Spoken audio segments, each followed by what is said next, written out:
Assalamualaikum warahmatullahi wabarakatuh.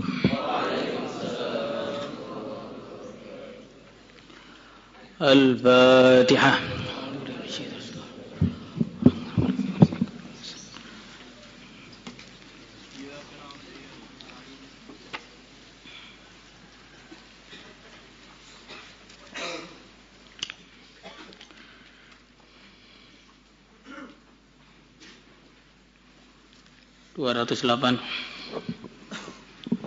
Halaman 208 206. Thawabu kalimatit tauhid la ilaha illallah.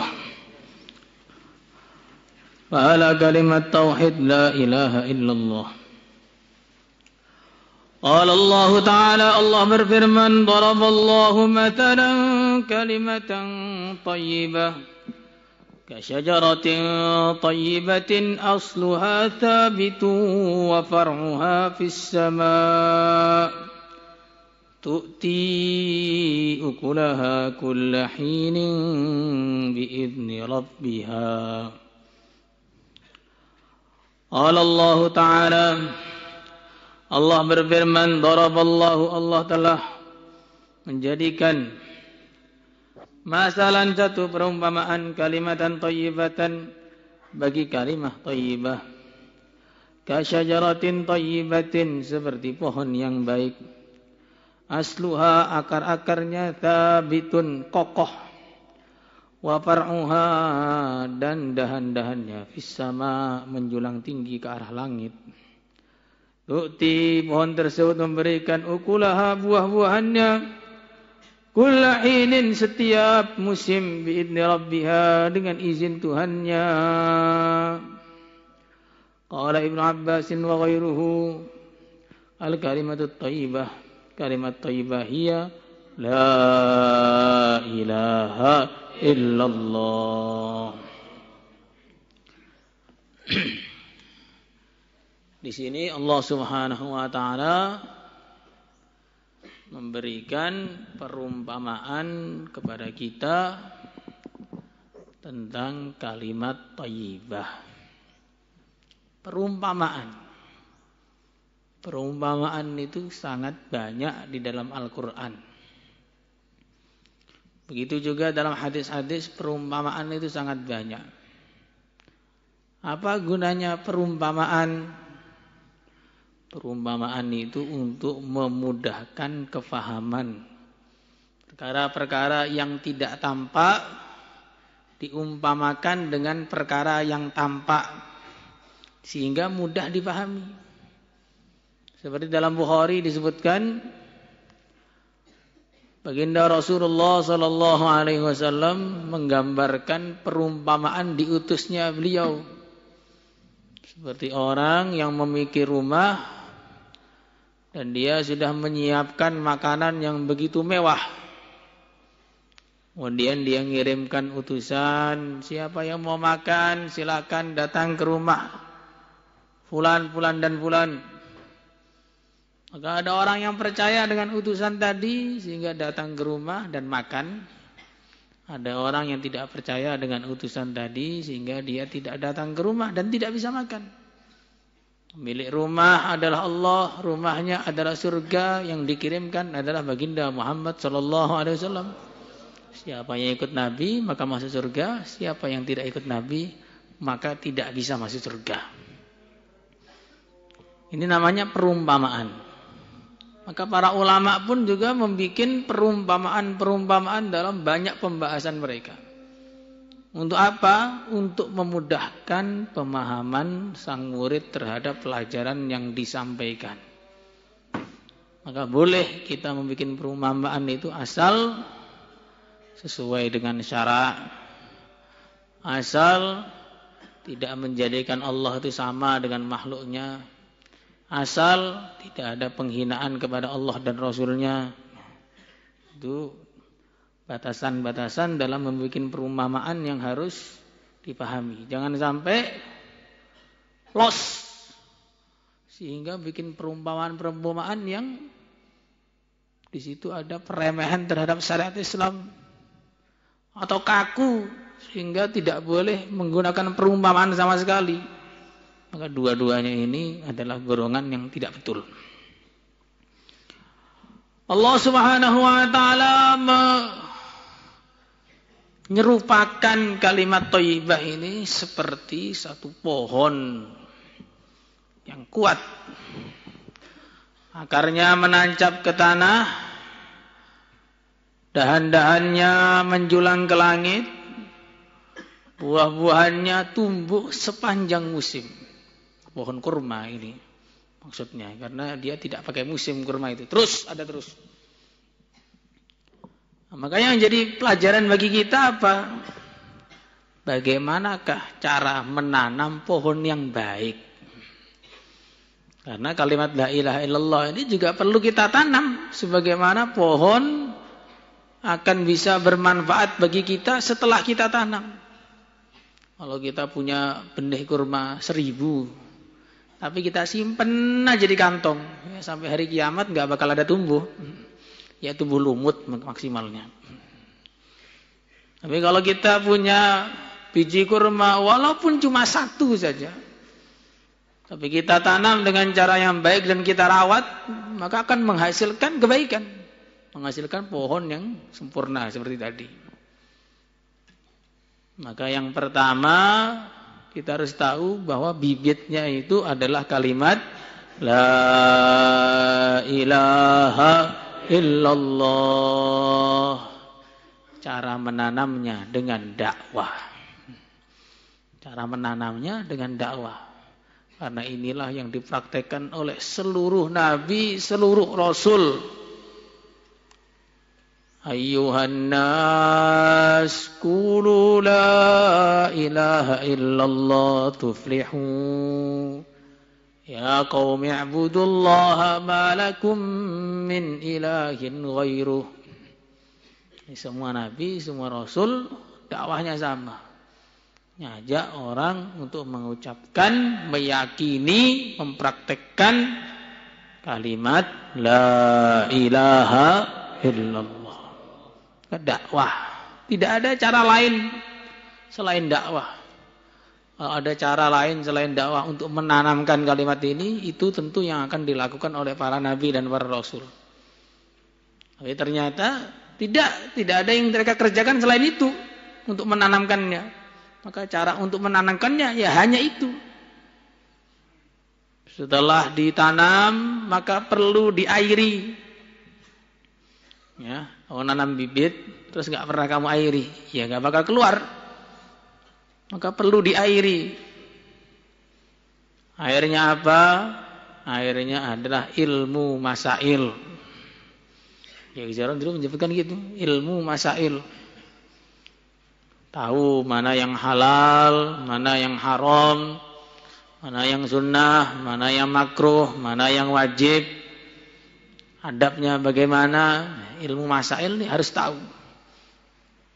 Karena orang tidak akan bisa digambarkan takwa kepada Allah tanpa ada ilmu dalam hatinya. Maka airnya itu ilmu masail. Ngaji yang serius sampai tahassus. Insyaallah semua niat? Ini airnya. Karena tidak bisa digambarkan, orang itu bisa taat kepada Allah sedangkan dia tidak tahu apa yang diperintahkan oleh Allah kepada dia, apa dia nggak tahu, bagaimana dia bisa taat kepada Allah.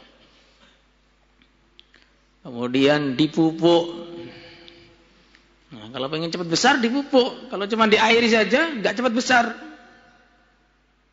Dipupuk dengan apa? Dipupuk dengan ilmu fadhail, penyemangat amal.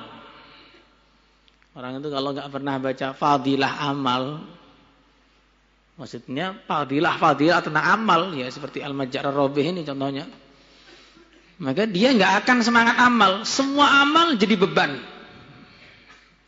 Amal apa saja jadi beban. Salat jadi beban, ngaji jadi beban, zikir jadi beban, sedekah jadi beban, berjuang jadi beban, puasa jadi beban. Nah, kalau semua amal itu dianggap jadi beban, ya bagaimana dia bisa selamat? Karena orang itu bukan hanya dituntut untuk amal, tapi dituntut untuk menikmati amal.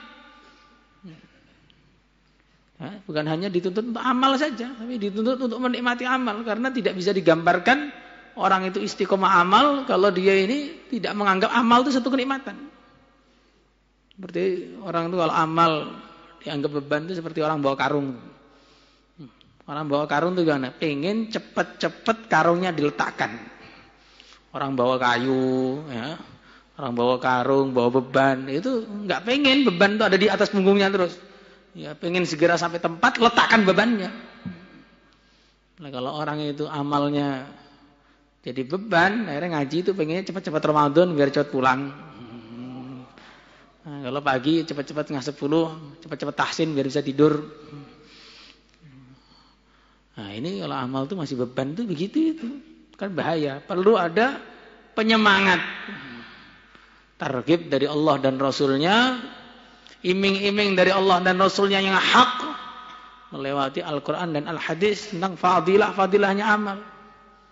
Dan orang itu kalau baca fadilah amal nggak semangat, berarti imannya lemah.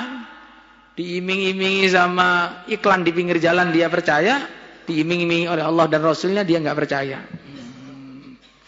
Ada tulisan di pinggir jalan, selera laki-laki. Terus apa itu? Dilarang membunuh apa? Apalah itu kan ada biasanya pinggir jalan ada. Nah, akhirnya semua laki-laki pada ngambil untuk dikeluarkan asapnya. Di pinggir jalan ada tulisan ini HP terbaik saat ini. Maka pada beli semua. Ada tulisan diskon 50%, pada rebutan semua. Iming-iming dari manusia yang tidak bisa dipercaya, dia percaya.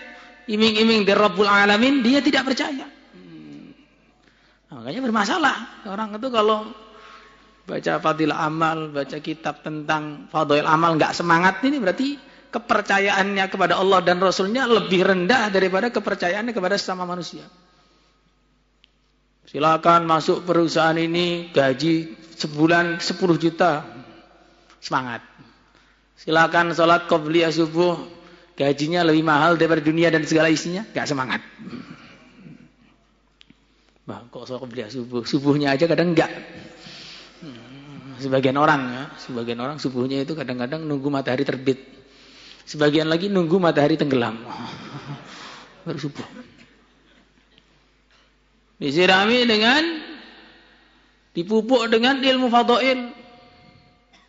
Nah, kemudian harus ada udara. Namanya pohon kalau ditempatkan di ruang tertutup, maka dia nggak akan bisa hidup. Maka harus ada udara yang baik. Udaranya namanya zikrullah. Harus zikir. Nah, kalau nggak zikir, bagaimana bisa selamat? Setan semua isinya.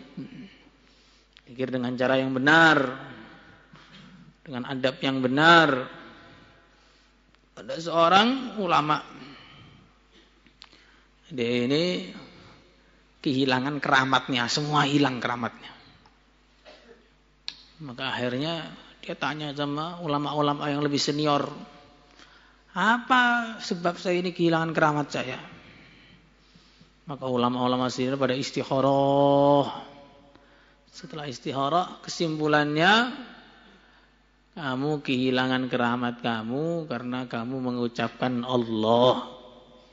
Dia bingung, loh, saya mengucapkan Allah kok kehilangan keramat bagaimana?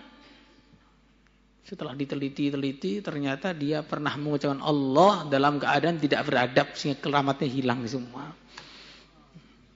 Jadi ngomong Allah nggak beradab itu bisa hilang, apalagi nggak pernah ngomong Allah berhidup. Jadi zikrullah, dengan zikir kepada Allah. Maka kalau udaranya bagus, sudah ditanam, dipupuk, diairi dengan air yang baik, maka nanti akarnya akan menguat. Akarnya akan dalam, jadi nggak gampang goyah. Kalau akar sudah ke dalam, kemana-mana, menjalar kemana-mana, nggak gampang goyah. Kena angin nggak jatuh, tabrak juga nggak jatuh. Nah, itulah namanya akar rukun iman yang 6. Kalau amalnya kuat, maka imannya kuat. Kalau akarnya sudah menguat, maka batangnya naik ke atas. Jadi batang yang kokoh dan punya ranting-ranting. Itulah amalan-amalan Islam, sholat, puasa, zakat, infak, muamalat, muasyarat. Ya. Istilah iman yang kuat mewujudkan amal yang kuat. Amal yang kuat mewujudkan iman yang kuat. Ini saling mengisi, tadahul istilahnya. Kalau imanmu kuat, maka kamu akan menjadi kuat amal. Kalau amalnya kuat, meningkatkan iman. Imannya kuat, meningkatkan amal. Amalnya kuat, meningkatkan iman. Jadi terus, naik terus. Tapi sebaliknya, iman lemah, amal lemah. Amal lemah, maksiat. Maksiat mengurangi iman, iman mengurangi amal. Amal menjadi maksiat, terus sampai habis tidak tersisa. Tidak ada keimanan, tidak ada amal, tidak ada ketaatan. Nah, ketika imannya kuat, akhirnya naik menjadi ranting-ranting namanya cabangan amalan-amalan Islam.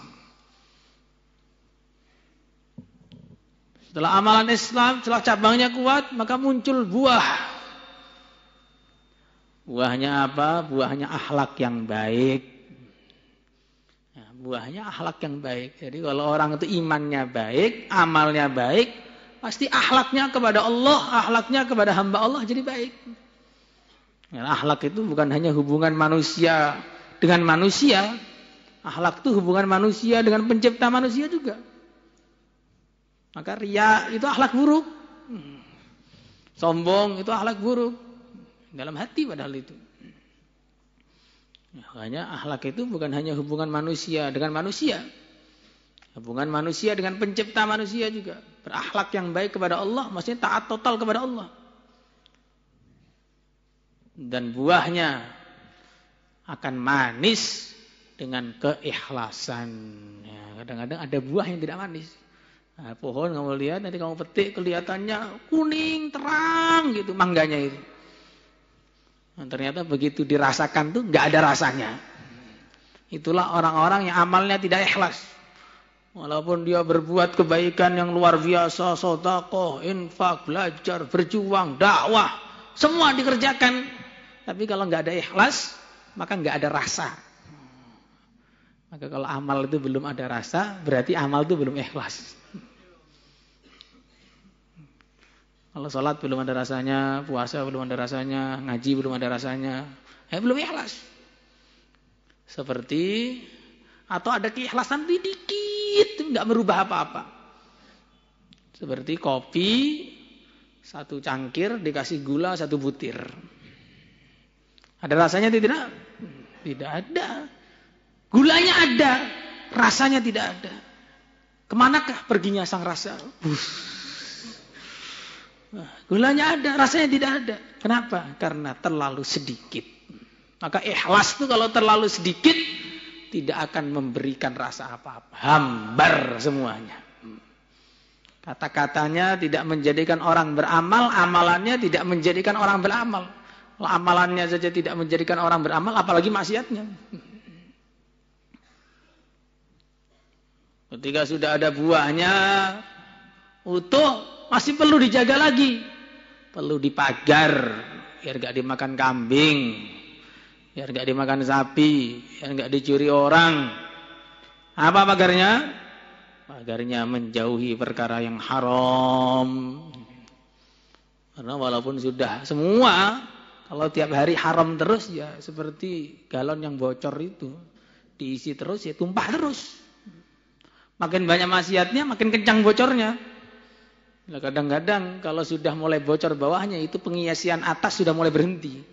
Sehingga tinggal bersihnya aja, berangkat karat bersih dari kebaikan, bukan bersih dari keburukan. Hanya perlu dijaga dengan menjauhi perkara haram. Semuanya, maka menjauhi, bukan tidak mengerjakan. Di Quran itu tidak ada wala taznu, wala taqrabuz zina. Janganlah mendekati perzinaan. Mendekati perzinaan bukan jangan berzina. Karena zina itu ada awalnya. Nadharatun fabtisamatun famau'idun faliqa. Pertama kerlingan, kedua senyuman, ketiga janjian, keempat kejadian. Maka menjauhi perkara haram, itulah benteng terkuat. Karena perkara yang paling wajib itu namanya menjauhi perkara haram. Perkara yang wajib itu menjauhi perkara haram, bukan sekedar sholat 5 waktu saja, enggak. Kalau sholat waktu cuma 5 waktu saja sehari. Kalau menjauhi perkara haram 24 jam sehari saya mati. Maka itu pagar itu enggak boleh dibuka-buka. Begitu dibuka habis dimakan kambing-kambing. Begitu pagar menjauhi perkara haram itu kamu buka, habis iman kamu dimakan setan. Nah, kalau sudah dijaga, sudah ada buahnya, ranum, manis, akhirnya semua orang berdatangan untuk mengambilnya. Nah, namanya buah itu ada bijinya, maka bijinya akan ditanam lagi. Dari satu buah menjadi berjuta-juta pohon.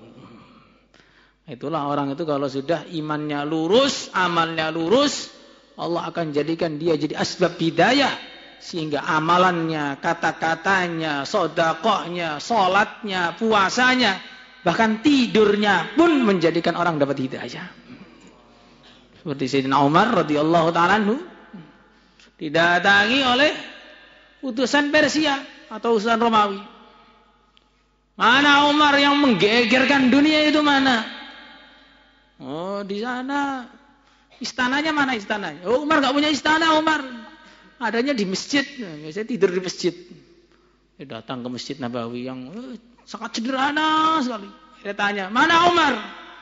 Di masjid. Enggak ada di masjid. Oh, kalau enggak ada di masjid, di depan masjid. Dia tidur di bawah pohon di depan masjid. Seorang raja yang menaklukkan 2/3 dunia tidur di bawah pohon. Tanpa bantal.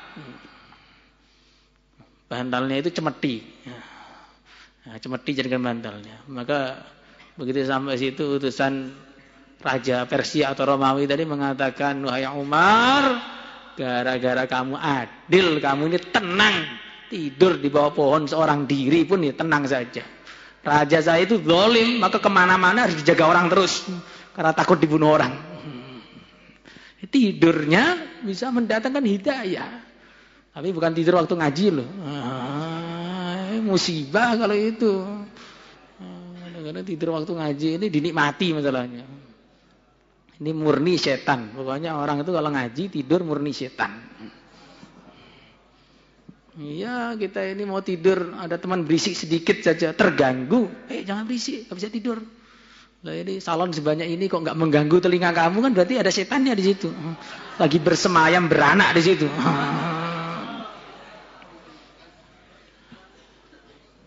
Nah, kemudian pohon itu tidak akan bisa hidup dengan baik kecuali ditata, ditempatkan di tempat yang sesuai.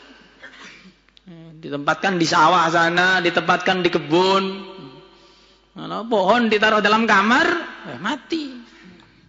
Saya ini orang kaya, orang dermawan. Saya enggak suka ngasih pohon saya dengan air, saya kasih minyak wangi. Malah mati. Lah, pohon keimanan ini bisa wujud adalah dengan panas dinginnya mujahadah. Sebagaimana pohon itu, kalau kena hujan terus mati, kalau kena panas terus mati. Dengan panas dingin maka hidup. Nah, orang iman itu akan hidup keimanannya dengan suasana panas dingin mujahadah sebagaimana yang dirasakan oleh baginda Muhammad sallallahu alaihi wasallam dan para sahabatnya. Mereka hidup di kondisi yang paling berat. Di hadis sahabat disebutkan, tidak pernah ada nabi yang diutus dalam kondisi yang lebih berat melebihi kondisi diutusnya baginda Muhammad sallallahu alaihi wasallam. Kondisi yang begitu berat. Tekanan dari seluruh arah, penolakan dari seluruh arah. Keluarga sendiri pun ada yang mengganggu. Itu Abu Lahab. Abu Lahab itu Nabi dakwah kemana aja ikut. Tapi untuk membohongkannya. Setiap Nabi selesai bicara, Abu Lahab langsung bicara. Ini bohong, ini bohong, ini bohong. Jalan-jalan yang dilalui dikasih duri-duri. Yang masuk Islam digebuki. Tetapi dari suasana yang seperti itulah wujud orang-orang yang hebat. Wujud Sayyidina Abu Bakar As-Siddiq, Sayyidina Umar bin Al-Khattab, Sayyidina Utsman bin Affan, Sayyidina Ali bin Abi Thalib, Sayyidina Bilal bin Rabah, Abu Ubaidah bin Jarrah, Sa'ad bin Abi Waqqas, Sa'id bin Zaid, Abu Talha bin Ubaidillah, Zubair bin Awwam. Abdurrahman bin Auf radhiyallahu ta'ala anhum ini wujud dalam suasana yang seperti itu. Bukan suasana enak-enakan, suasana mewah-mewahan, suasana santai, tidak. Suasana hidup mati, disitulah agama jadi hidup. Tapi kalau suasana tenang, agamanya yang mati. Maka Islam ini tidak akan bisa wujud di dalam diri umat kecuali dengan apa yang sudah dikerjakan oleh para nabi terdahulu, yaitu dengan suasana mujahadah. Kadang-kadang orang gak siap mujahadah, saya gak siap Pak di pondok, makanannya gak enak, padahal di rumah juga gak enak juga kadang-kadang. Tidur di bawah kayak pengungsian saja, tidurnya di bawah saja masih bangunnya lambat, gimana kalau tidurnya di kasur? Masjidnya kosong nanti jadinya. Nah, ini saya harus ruangan ber-AC, harus kasur yang empuk, harus begini, harus begini. Yang semua itu tidak pernah diberikan oleh Allah kepada para nabi. Seandainya suasana enak itu adalah yang terbaik untuk meningkatkan keimanan, tentu suasana itu diberikan oleh Allah kepada baginda Muhammad SAW. Ternyata Nabi tidak diberi suasana itu. Justru suasana mujahadah. Bahkan sudah sampai di Madinah pun masih mujahadah terus. Ketika para sahabat menahan laparnya dengan satu batu, Nabi menahan laparnya dengan 2 batu. Beliau sampai dikatakan tidak pernah kenyang 3 hari berturut-turut. Bahkan 2 hari berturut-turut. Bahkan 1 hari makan 2 kali tidak pernah.